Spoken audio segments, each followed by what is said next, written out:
¿Cómo están? Nosotros muy bien, como siempre contentos de que estén una vez más sintonizando La Vanguardia, este espacio que tenemos para jóvenes y no tan jóvenes, que gracias a Dios nos hemos enterado de muchos amigos que están del otro lado, que les es muy útil los temas que tratamos acá. Sabés que estamos muy contentos, Claudia querida, ya de paso te presento, ¿cómo estás? Y gracias por venir hoy. Un gusto compartir este tiempo y bueno, acepté la invitación y la verdad es que es muy, muy lindo el tiempo de compartir temas que la gente diga que les son útiles y que les ayudan, porque realmente uno se siente también gratificado, ¿no? De que bueno, vale la pena el trabajo que uno hace, porque acá en la radio uno no ve a nadie, ¿no? Exacto. Nos estamos mirando nosotros nomás, entonces a veces no sabés qué pasa. Así Exacto. que gracias por la invitación y bueno, y es un gusto compartir el tiempo. No, por favor, el gusto es todo nuestro, gracias por estar una vez más con nosotros. Y sí, sin dudas que sí, ¿no? Si bien uno siempre se para desde un lado, desde el aporte, ¿no? Desde la verdad categórica, incuestionable, lejos de eso, que uno se entere de que estos temas sirven, de que estos temas hacen pensar, de que estos temas llevan a actuar, es más que un agrado para nosotros y nos sentimos más que pagados. Y bueno, está la licenciada en psicología con nosotros, Claudia Reyes, una vez más, para tratar otro tema que no es menos importante del que ya venimos tratando en el programa anterior. Hoy vamos a hablar un poco de cómo relacionarnos de manera sana y correcta en estos tiempos de mala comunicación y aislamiento. Sí, yo creo que un tema muy importante en este momento está siendo la dificultad que tenemos los seres humanos para comunicarnos. En psicología hay una premisa que a mí me encanta que dice que es imposible no comunicar. Nosotros somos seres comunicantes, que nos comunicamos, que recibimos información, que damos información todo el tiempo, aun cuando queremos dar el mensaje de no me quiero comunicar. Claro. Desde la gestualidad, de hecho, es mucho más importante lo que decimos con nuestro cuerpo, con nuestros gestos, que lo que hablamos. La tonalidad que usamos al comunicar es importante. Y hoy en día, donde tenemos tantas formas para comunicarnos, ¿no? A través de un celular, a través de un mensaje de texto, a través de un mensaje de voz, a través de un email, lo que sea, ¿no? Nos comunicamos constantemente y hay una dificultad muy grande en entendernos, en ponernos de acuerdo.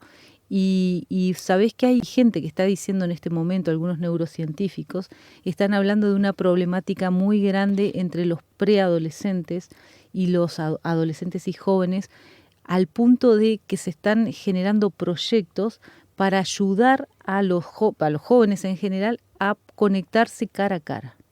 O sea, es tan impresionante la dificultad que tenemos hoy porque vivimos conectados a través de una pantalla que no los grandes, sino los más jóvenes que se han criado de esta manera, que cuando van a una relación cara a cara tienen dificultades, no se pueden comunicar.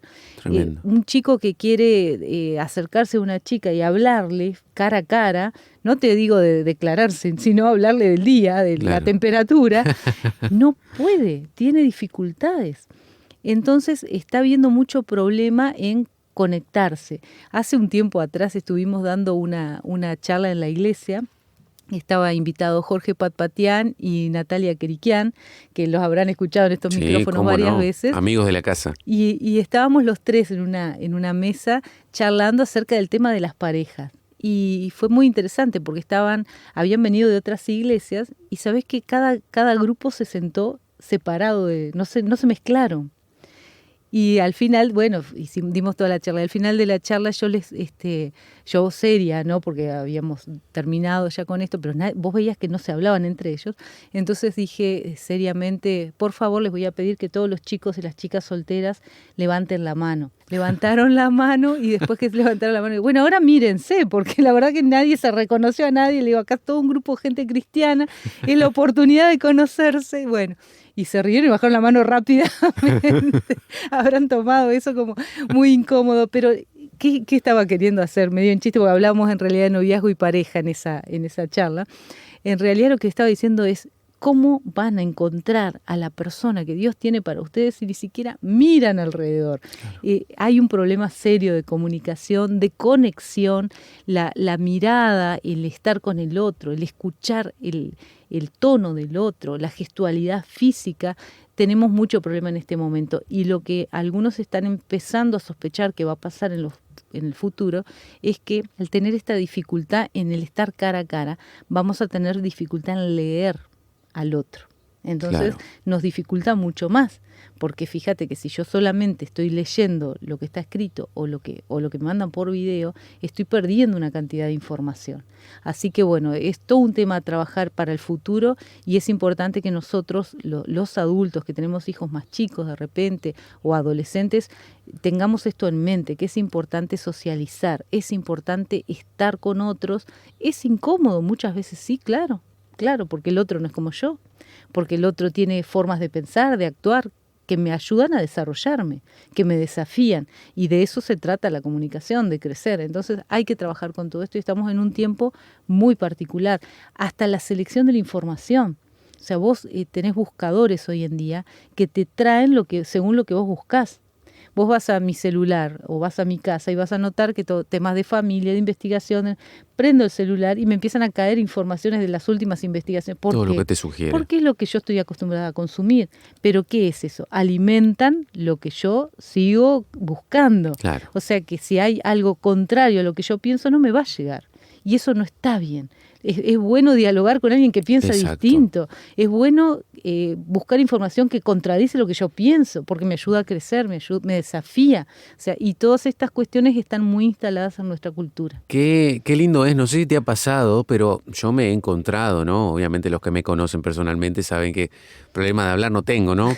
Pero qué lindo es cuando uno se encuentra con personas que son totalmente opuestas a uno, pero puede mantener un diálogo cordial, enriquecedor, a pesar de que estén en la otra punta, ¿no? Claro. Totalmente. Nos enriquecen mucho y nos aportan y nos hacen entender al otro. Me parece que desde este lado también, como hijos de Dios, como cristianos, tenemos que aprender a entender más que a juzgar. Eso. Y mirar, es interesante esto que vos decís, ¿no? Alguien que piensa distinto. ¿Qué pasa cuando yo me paro del lado del que piensa distinto y miro la realidad desde donde la está mirando? Porque me puede ser tan útil y puedo entender tantas cosas que yo no entiendo naturalmente. Entonces, a veces, por ejemplo, en el consultorio, cuando yo trabajo con parejas, una estrategia que uso habitualmente es pedirle a alguien que me cuente el motivo de consulta. Cualquiera de los dos, ¿no? En general, el que toma la palabra es el más extrovertido y te va a decir, bueno, el motivo, venimos por esto.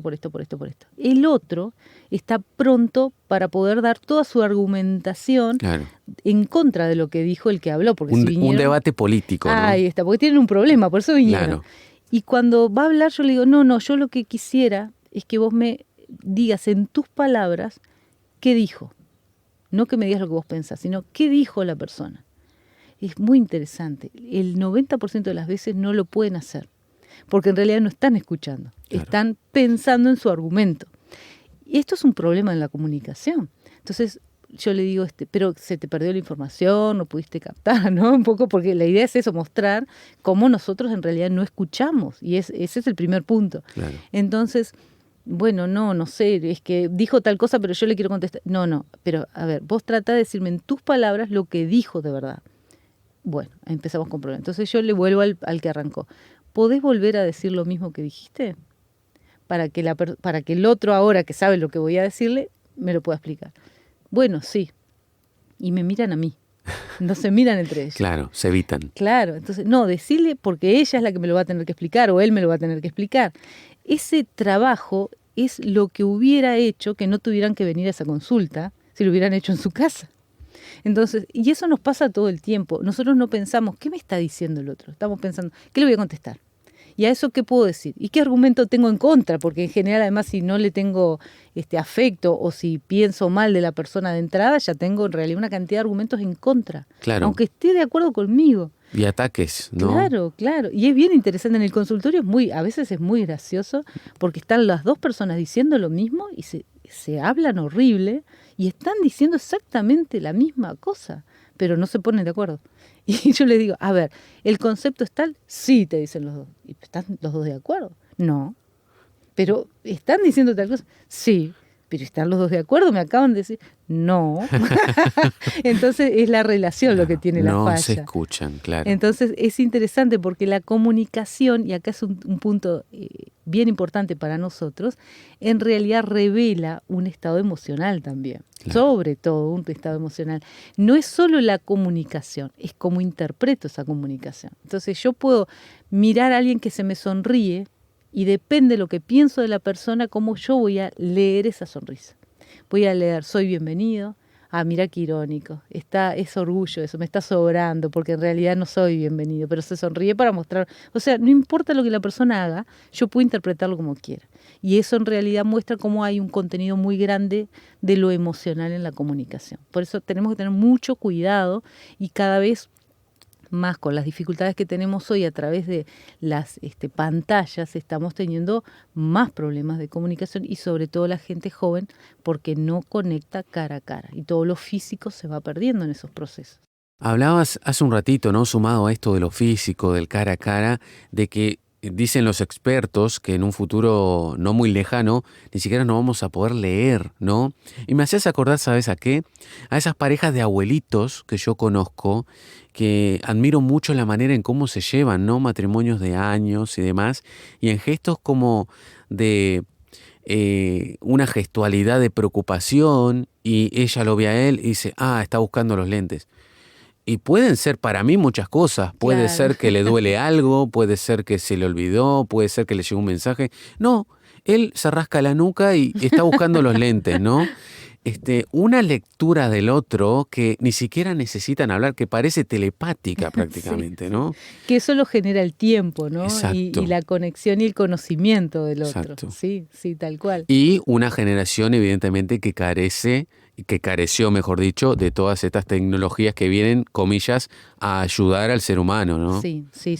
En momentos en los que deberíamos estar más conectados y más comunicados, estamos no aprovechando la tecnología. Yo no creo que la tecnología es mala, al contrario, creo que es muy útil, muy buena, bien usada, pero bien por supuesto. usada, claro, en la medida y en el tiempo que se necesita, porque en realidad pensemos que los problemas de comunicación existen antes que la tecnología, ¿no? Exacto. O sea, las parejas se separaban antes. Quiere decir que hay problemas de comunicación por todo esto que decíamos, lo compleja que es la comunicación, todos los factores que intervienen en la comunicación. Pero uno de los factores más importantes que intervienen en la comunicación es nuestra interpretación de la realidad. Cuidémonos de eso porque eso es muy peligroso. Si yo veo las cosas de una forma y no me animo a por lo menos preguntarme si será tan así, estoy en peligro. Y de hecho, fíjense cuánto, mira, yo ahora no me acuerdo de memoria, pero hay algunos estudios que indican la cantidad de datos que nosotros obtenemos de una comunicación cualquiera que no son reales. Que Tremendo. Tienen que ver con la interpretación que yo estoy haciendo de la realidad. Y que si uno pudiera de alguna forma evaluar, se daría cuenta lo equivocado que está. Y que nosotros tendemos a justificar nuestro pensamiento, o sea que todos los datos siguientes que yo voy a tomar del entorno van a estar en pro de justificar mi pensamiento primario. O sea que no hay manera de desarmar eso si yo no soy la persona que se anima a decir, a ver, a cuestionarme a mí mismo, ¿no? A ver, ¿esto es objetivo? ¿Estoy proyectando cosas? ¿Será mi estado de ánimo? ¿Será tan así como lo estoy pensando? Porque realmente puedo generar dificultades serias. Tienen que ver con patrones mentales, cómo aprendí también, cómo evalúo. Es muy complejo el tema de la comunicación. Por eso, por lo menos, preguntémonos si estamos siendo objetivos, si no estaremos proyectando de nuestro estado emocional afuera y malinterpretando cuestiones que a veces no son tan serias, ni tan graves, ni tan personales. Sobre todo eso, yo trato de siempre decirle a los pacientes, y me lo digo a mí misma, no es personal. Y la gran mayoría de las cosas que pasan no son personales, son cosas que le pasan a los demás, claro, que nosotros después las tomamos como personales. Hay mucho más de circunstancial en la vida que de personal, ¿no? Sí, mucho. Y mucho tiene que ver sobre todo, y lo vuelvo a repetir porque creo que es importante, nuestro estado de ánimo. Con los lentes con los que yo estoy mirando la realidad afectan más de lo que está pasando realmente. Entonces cuidemos mucho esto porque podemos llegar a tener un problema muy grande con alguien y no haber pasado nada en realidad. Es la interpretación que estamos haciendo de lo que está pasando. Ahogarse en un vaso de agua, ¿no? Y todos esos dichos que tenemos, sí, ¿no? Sí, nosotros. Yo siempre me acuerdo de una historia que para mí, la leí en un libro y me llamó mucho la atención, que parece que es una situación real, que se dio verídica. Un ejército está tratando de conquistar una ciudad, la ciudad está amurallada, está el rey con la gente en esa ciudad cerrado, y el ejército no puede llegar porque es muy alta la ciudad, pero ya está totalmente rodeada, y ya van pasando casi 2 años de todo esto. Y ya el ejército no puede más. Ya no tienen comida, están frustrados, están mal, pero solamente tienen que lograr que la gente en la ciudad se rinda y ya está. Y aguantaron 2 años casi, ¿no? Entonces están ahí, siguen con todo este tema del sitio, y el rey se da cuenta que ya no hay más comida en la ciudad, que está amurallada, ¿no? Entonces junta a todo el pueblo, se reúnen y les da la noticia de que, que ya no hay más nada, que lo único que tienen es el último buey que quedaba, que lo estaban usando para el trabajo, pero que es lo único que les queda. Así que como no lo pueden matar y compartir eso entre todos, lo que van a hacer es tirarlo de la muralla para abajo y decir con eso que se rinden y que ya está, que no vale la pena seguir adelante, y se rinden. Entonces, todos de acuerdo, pegan un grito ahí de dolor y qué sé yo, el ejército escucha y se están celebrando, ¿qué celebran? Y de repente cae el buey por la colina y se lo tiran al ejército. Cuando ven el buey tirado ahí, leen ese dato diciendo: tienen tanta comida que la tiran todavía por el lugar. O sea que no solamente están alegres porque escucharon los gritos, sino que además nos tiran esto para mostrarnos que lo fuerte que son, lo importante que son, y que en realidad tienen comida para rato, y nosotros ya no podemos más, no vamos a aguantar más, vámonos. O sea, unos estaban rindiendo y los otros interpretaron que eso Tremendo. en realidad era una muestra de orgullo para mostrarles que ellos eran todopoderosos y que estaban... O sea, ¿por qué cuento esto? Qué mal se puede interpretar la Exacto. realidad. Muchísimas veces nosotros hacemos eso, leemos al otro y decimos: me está diciendo tal cosa. Y la verdad es que el otro no estaba queriendo decir eso, era todo lo contrario, y sin embargo yo lo leí mal. Y me quedo totalmente convencida o convencido de que eso es un dato de la realidad. Claro. Porque claro, objetivamente la información está, pero cómo la estoy interpretando es el problema. Entonces, digo esto porque esa historia siempre me llamó la atención, y creo que es algo, y lo veo constantemente, que pasa en la comunicación. Y qué difícil es mostrarle a alguien que la interpretación que está haciendo de la realidad es equivocada. Una vez que estamos convencidos de algo, nos aferramos a eso y después unimos todo lo que pasa en función a esa hipótesis para comprobarla, para saber que tenemos razón. Entonces, es muy peligroso eso. Y querer tener siempre la razón y no intentar un diálogo que arregle las cosas, ¿no? Eso. Me parece que aún también desde este lado ponernos de acuerdo y tomarnos el tiempo, dejar que esa cabecita deje de trabajar, porque trabaja 24/7, inclusive cuando dormimos, ¿no? Sí. No para. E ir y hablar las cosas. Che, ¿quisiste decir esto? Sí. Sabés que en base a lo que hablaste, la verdad no me lo tomé muy bien, pero de verdad quisiste decir esto es lo que me pareció a mí, ¿no? Claro. ¿Cuánto nos evitamos, te lo digo personalmente, Sí. cuando vamos a la persona y dejamos de maquinar o de hablar con otro, que es peor, no lo está sí. resolviendo? Sí. Tratarlo puntualmente. A veces duele, a veces duele. ¿Es incómodo? Muy incómodo. Pero ¿cuánto nos evitamos? Sí. A veces salvamos relaciones, inclusive. Claro. Y hay que habilitar gente a nuestro alrededor que nos ayude a pensar. A veces tenemos a nuestro alrededor gente que van a alimentar el problema. Exacto. Y no es nada fácil. Como un profeta Natán con David, ¿no? Sí, Alguien sincero, con el respeto debido, pero que nos lleve a estar más en tierra, ¿no? Eso, a ver la realidad como es. Pero en estos temas de comunicación necesitamos también tener la humildad para poder aceptar Es un tema de humildad. las correcciones, la interpretación desde otro lugar, la visión diferente. Que puedo estar equivocado. Claro. Y que me confundí, que nos puede pasar a todos, porque a veces también estamos tan heridos, estamos en procesos de cambio, estamos haciendo transiciones, y a veces eso también no nos deja ver con claridad.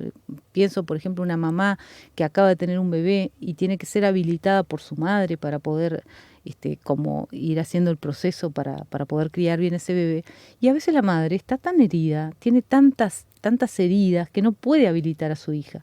Intenta intervenir, se mete, tienen conflicto, discuten, y la única manera que encuentran es: cortemos la relación. cuando en realidad para esa bebé que está en camino o que está ya en la familia, es imprescindible que todos participen de esa crianza, es más sano. Y sin embargo, las tensiones, los conflictos hacen que alguien quede fuera de esa relación. La comunicación está en absolutamente todo. Está hasta en el vínculo de la mamá con el bebé en la panza, el tono que usa, la música que escucha, el estado emocional de esa mujer afecta al bebé. Y ni que hablar en la relación de padre presente, en el embarazo estamos hablando, ¿no? El papá que se acerca, que acaricia la panza, que abraza a la mamá, que genera un clima de bienestar en el entorno, que no genera conflicto, que no está siendo egoísta en este proceso en el que la mujer está mucho más concentrada en ella porque hay un bebé en camino. O sea, son todos procesos de comunicación. Bueno, sabes que puntualmente tengo una anécdota con una amiga que fue mamá hace poco y el hijo me escuchó durante el embarazo porque obviamente nos veíamos mucho, ¿no? Y no soy el padre, Pero te reconoce. pero me reconoce la voz. En Sí. cuanto me ve, se ve que me escuchó tanto hablar con la madre. Sí. Y dice, otra vez este pesado, ahora lo veo, ¿no? Pero sos una voz familiar. claro, Sí. y no soy el padre. ¿Cuánto más el padre que está constantemente hablándole, que tiene otro tipo Sí, de relación sí, más sí. cercana, ¿no? Pero es que se ha visto, por ejemplo, se han hecho ecografías. Ahora tenemos la tecnología para una cantidad de cosas, ¿no? Se ha visto un padre, no estamos hablando porque la madre biológicamente ya le está transmitiendo información. Un padre hablándole a la panza, riéndose, genera una reacción de risa en el bebé, dentro de la panza. Tremendo. Imagínate cuando grita, cuando hay conflicto, cuando todo eso también afecta. Y ni que hablar del estado anímico de la mamá. Así que es importantísimo los procesos de comunicación, aún con ese bebé no nacido. O sea, y si será interesante pensar en la comunicación cara a cara, el contacto físico, cuando hablamos, dirigirnos a la persona directamente. Si queremos transmitir afecto, poner una mano en el hombro. Si alguien no quiere ser abrazado, no le abrazamos, pero estamos diciéndole estoy acá, estoy en contacto contigo. Este tipo de cosas que se van perdiendo. Ahora, apoyando un poco en el tema del hogar de ancianos de nuestra iglesia, he leído mucho sobre el tema de la necesidad física de las personas mayores, los adultos mayores, y algo que me asombró es que las personas después de los 60 años tienen menos contacto físico que las personas más jóvenes. Esto nos dice que nosotros tendemos a acercarnos más biológicamente, físicamente, a personas más jóvenes. Nos cuesta mucho más tocar a un anciano. Y la necesidad física que tienen del contacto. Yo voy al hogar y a todos los toco, ¿no? Les pongo una mano en el hombro, hola, y les hablo por el nombre. Y ayer me llamó la atención que llegué y le dije a una de las residentes que estaba sentada leyendo, hola fulana, estás leyendo, qué bueno, no sé qué. Y ella me dijo, ¿cómo te podés acordar de mi nombre? La verdad que a mí me impactó que ella me dijera. Yo le dije, ¿cómo no me voy a acordar de tu nombre? ¿No? Es un deber, creo, ¿no? ¿Cómo no me voy a acordar de tu nombre? Le dije yo. Dijo, no, porque hay tantos acá. ¿Cómo te acordás de mí? ¿Cómo me voy a acordar de vos y de tal cosa? Y le fui diciendo cosas de ella en particular, ¿no? O sea, ves la necesidad afectiva. Y me senté, estuve un rato charlando con ella. El contacto es más que la palabra, es mucho más que la palabra. Es la mirada, es reconozco tu nombre, te reconozco a vos, sé quién sos. Sos un ser humano.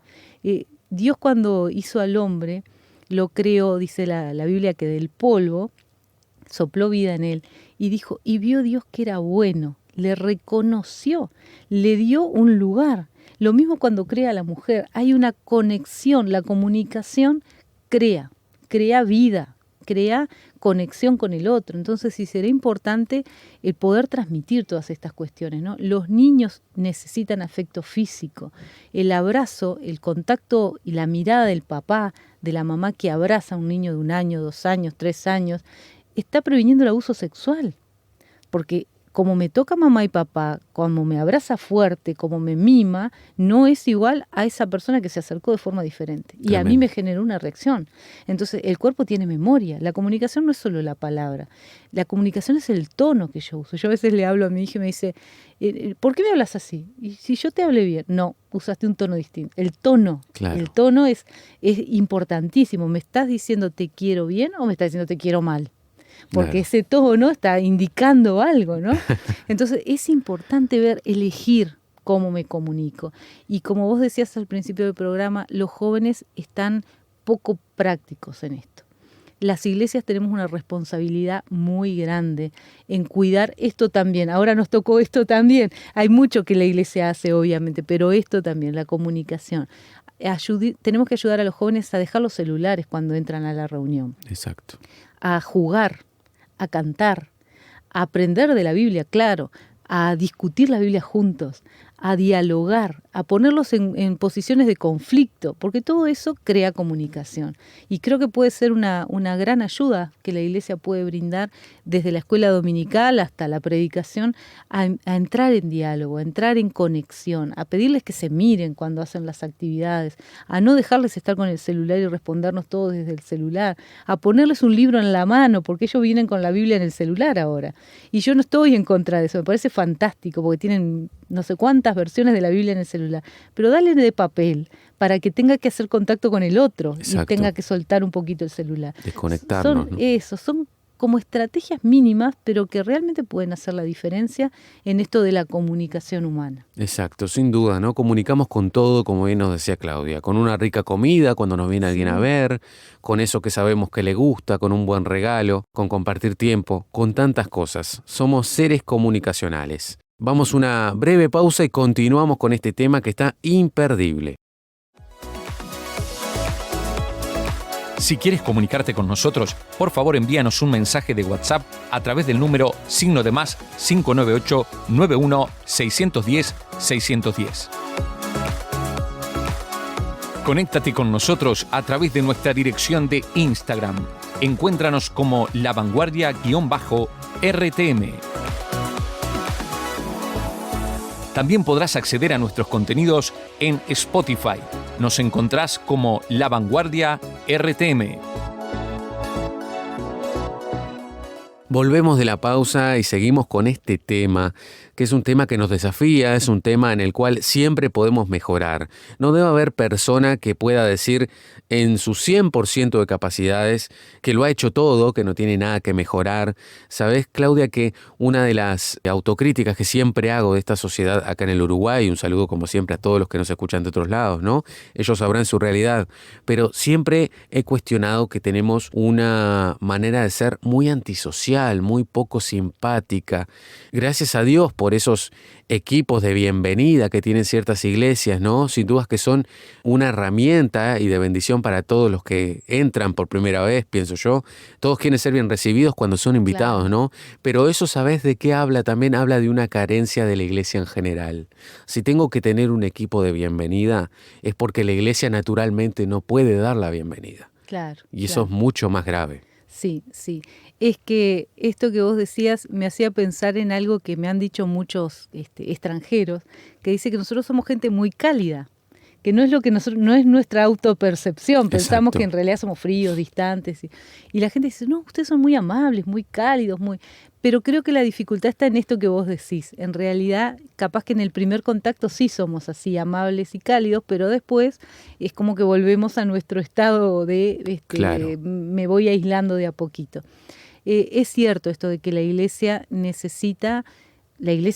personas, cada uno de nosotros necesita conectar con el otro. Y hablando de esto de la comunicación, yo digo, si es difícil para nosotros darle la bienvenida a alguien, recibirlo, hablar de un tema, porque a veces en realidad no es que no queremos recibir a la persona, es que no sabemos qué hacer. Claro. O sea, yo después que le digo, hola, bienvenido, ¿cómo es tu nombre? No sé qué, ¿y ahora de qué hablo? Claro. No quiero ser pesado, no quiero complicar, pero tampoco sé mucho por dónde entrar, y no quiero dejar sola a la persona, y es esa incomodidad la que muchas veces hace, me parece a mí, ¿no?, que dejemos sola a la persona. Y creo que son muy buenos los equipos de bienvenida porque van como ayudando a entrar a la persona, pero tenemos que cada uno de nosotros también tener esa autocrítica y pensarnos, si yo soy parte de esta congregación, también soy parte de quienes reciben a los demás y que ayudan a integrarse a los demás y que le dan esta bienvenida en el sentido de apertura, ¿no?, de sos bien recibido. Y hablando de comunicación, ¿no?, desde la puerta, desde la facilidad que hay para entrar o no a un lugar, ya estamos diciendo bienvenido o no. Decimos mucho. Yo siempre recuerdo una vez que fuimos a Argentina con mi esposo, justo estábamos un fin de semana, entonces decidimos ir a una iglesia, ¿no? Y cuando llegamos al templo habían 3 puertas. Cuando fuimos a entrar por la del medio, no se podía, estaba trancada con unos asientos del lado de adentro, ¿no? Entonces fuimos a entrar, quedamos trancados. Entonces, bueno, fuimos por la puerta de la derecha. La puerta de la derecha sale una señora y dice, por acá no se puede entrar. Ah, perfecto. Bueno, fuimos por la de la izquierda.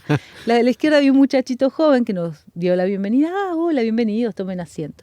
Cuando nos sentamos le digo a mi esposo, la verdad que no hay milagro mayor en la vida de una iglesia que alguien entre y se quede, porque si tenés que pasar por todo eso 3 para puertas. entrar. Y nosotros éramos cristianos, pero Claro. si vos no sos cristiano, capaz que no llegás a la tercera puerta. Claro. Decís, no, me voy. Acá no soy bienvenido. Trancan una puerta, en la otra te miran con mala cara y bueno, en la tercera decís que nos abrieron. Ni te cuento si te llegás a sentar en el lugar de alguna persona que hace muchos años va a esta congregación, porque seguro que va a venir y te va a decir, este es mi lugar. O sea, todo lo que hacemos es un mensaje para decirle a la persona, no sos bienvenido, aunque de adelante nos digan, bienvenido a todos los que vienen por Claro, primera vez. es un gusto que estén acá. Claro. Entonces son cuestiones importantes. Esto nos habla de una dificultad de diálogo que tenemos, que a veces decimos la gente no está interesada por lo espiritual, y la gente yo creo que sí está interesada por lo espiritual, pero nosotros no sabemos comunicarnos con las Claro. personas que tienen necesidad de buscar al Señor. Y es importantísimo, por lo menos, pensar un poquito en esto. Sentarnos y decir, bueno, a ver, realmente, desde el cartel que tenemos en la puerta, que dice la hora de la reunión, ¿dice reunión o dice culto? Para alguien que no tiene cultura religiosa, ¿qué es culto? Claro. ¿La hora es la correcta o es la de hace 2 años atrás, que ya se cambió y que no hay reunión ese día y a esa hora? Claro. Se puede leer con facilidad. Estoy diciendo detalles, pero mira que en muchos lugares que yo observo esto, está mal el cartel de entrada. Entonces, si yo no lo puedo leer, o los horarios que dicen no son los correctos, o está cerrado con llave y no voy a poder entrar, entonces me frustro y no voy más. Entonces, el mundo no quiere a Dios. ¿Será que el mundo no quiere a Dios? No puede entrar a las iglesias porque los carteles están mal escritos. Exacto, exacto. Es una cosa media, estoy siendo muy simple, pero lo que quiero mostrar es cómo desde la base nosotros estamos teniendo dificultades para comunicarnos. Miremos las empresas, las grandes empresas, cómo se fijan en estos detalles. Nosotros creo que deberíamos ser bastante más serios en estos temas y pensar que si realmente queremos que la gente se acerque a Dios, tenemos que facilitarlo, porque ya tienen demasiados problemas y hay demasiada dificultad con esta cultura que está muy lejos del Señor. Así que tenemos que abrir canales de comunicación simples, claros y sencillos, como los usaba Jesús. Jesús hablaba en un lenguaje que la gente entendía.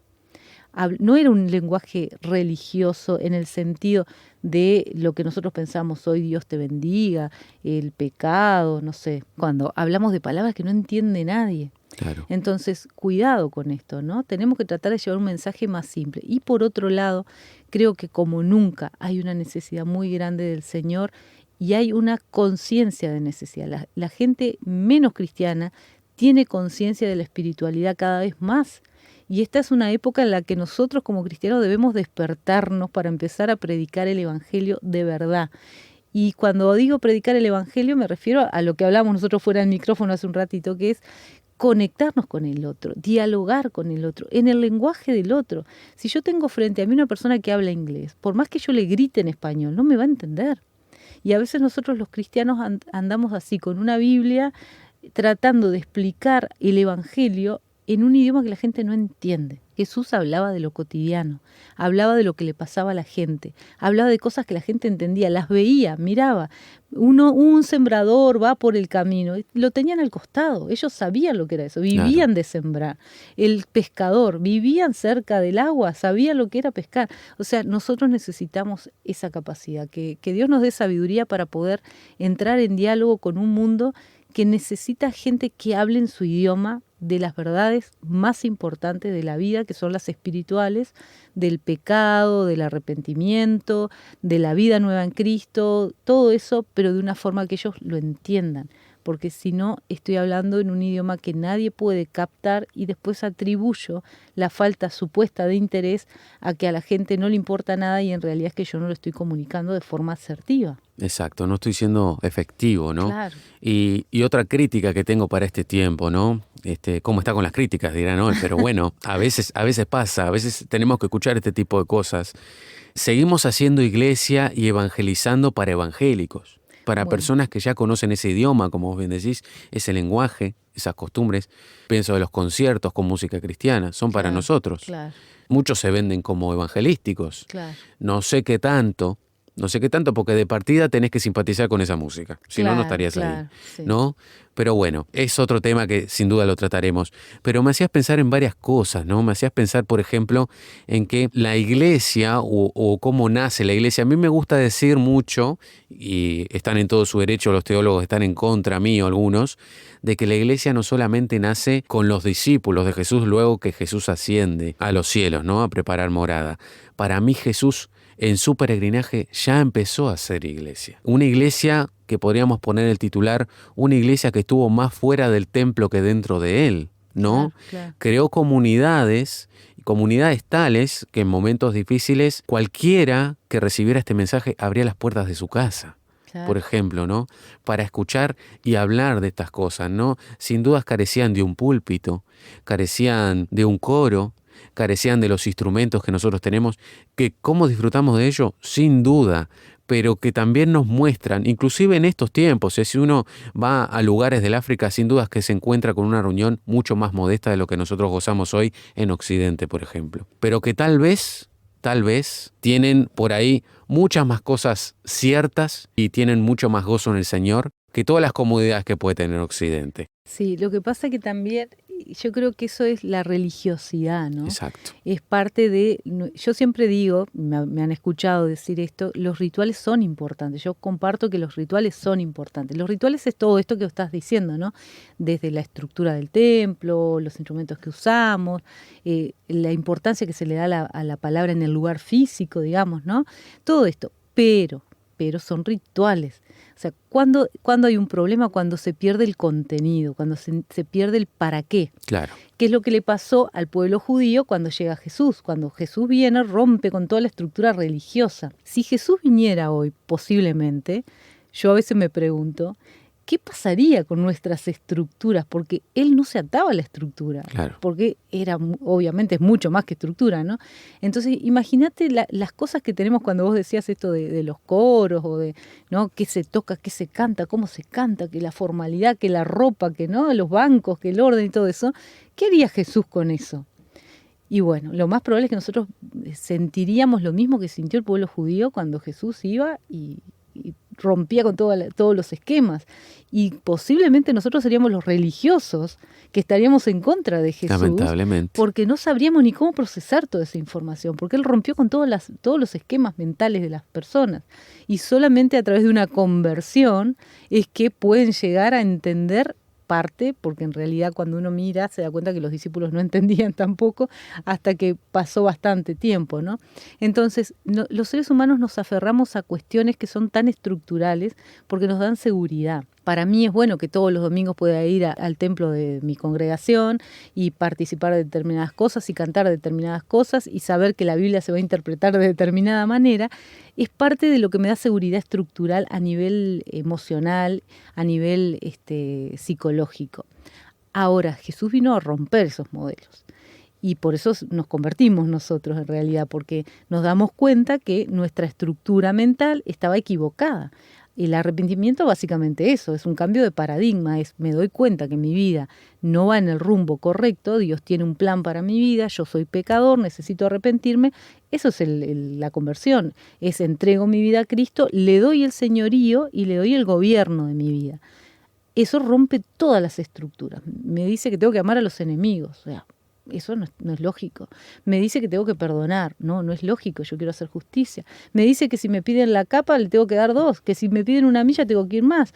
O sea, es totalmente en contra de la estructura psicológica normal. Ahora, eso es un cambio que hace el Espíritu Santo en nuestra vida y que vamos viendo un proceso evolutivo.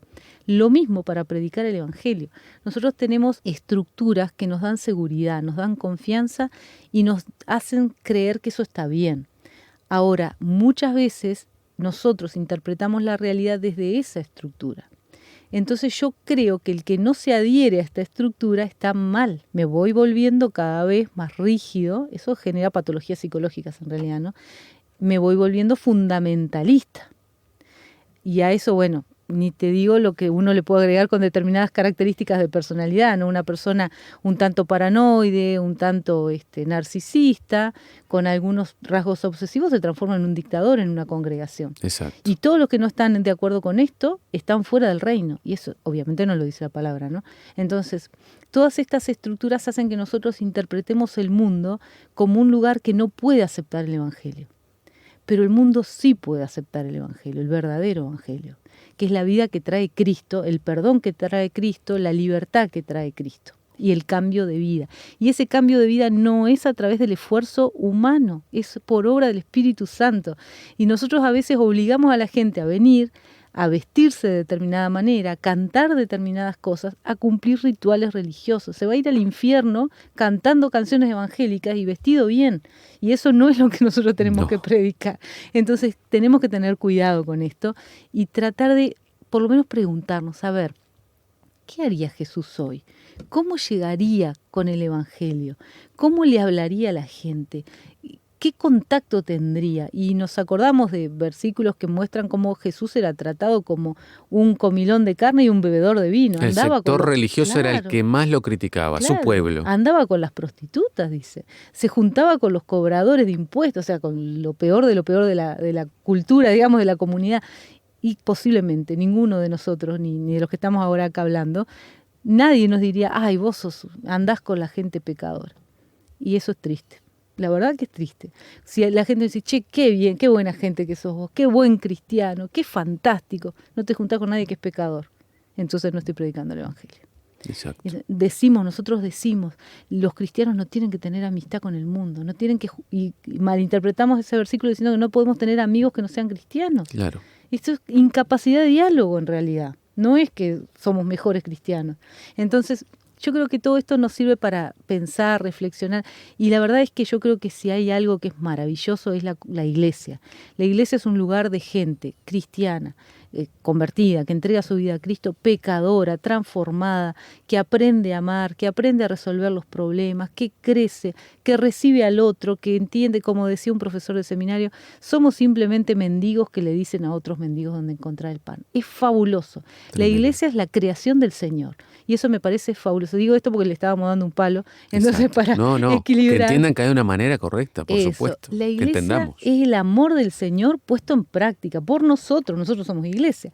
Por nosotros. El amor de Dios puesto ahí a disposición. Pero la iglesia también tenemos que entender nosotros como iglesia que es el lugar abierto que el Señor quería flexibilizar para llegar a todos los necesitados. Entonces, si nos volvemos rígidos y religiosos, no es la forma, porque la gente empieza a creer que hay que cumplir con un ritual. Y entonces, si yo tengo que cumplir con un ritual, entonces la salvación es por obra. Exacto. Y si la salvación es por obra, me voy a ir al infierno, porque yo no tengo ninguna manera de ganarme la salvación, porque es un regalo del Señor. Entonces cuidemos eso, porque a veces decimos y predicamos una cosa, pero con la acción estamos enseñando otra. Una realidad que tiene que ser netamente espiritual, y con estas cosas que hemos hablado con la licenciada Claudia Reyes, terminamos tornando esta vida de fe en un trámite engorroso, ¿no? Un trámite en el cual nosotros le ponemos demasiadas burocracias para lo que en realidad es una obra que carece de todo tipo de apoyo humano, que nace directamente desde el Espíritu Santo mismo de Dios. ¿Qué pregunta la que hacías? Una pregunta peligrosa. ¿Qué haría Jesús? Sí. ¿Qué haría Jesús? Para meditar, ¿no es verdad? Hemos escuchado demasiado sobre relacionarnos de una manera sana, tanto en este mundo como congregación. ¿Qué opinan ustedes? Les dejamos nuestras vías en la tanda como siempre para que se comuniquen, nos den su parecer, ¿por qué no? Siempre son más que bienvenidos, estén de acuerdo o no, como ya lo han hecho, y lo tomamos como una buena autocrítica para mejorar, para saber que no están del todo de acuerdo, para saber que también hay otra opinión, ¿por qué no? Porque es sano escucharnos y también es otra manera de relacionarnos sanamente. Agradecerte, Claudia, por este tiempo, este tan lindo tiempo que nos has regalado, y bueno, no será ni las primeras ni las últimas veces seguramente que te tendremos por acá. Fue un gusto compartir este tiempo y les deseo muchas bendiciones del Señor. Nosotros estaremos con ustedes la semana que viene, como ya saben. Que pasen muy bien. Gracias por estar ahí.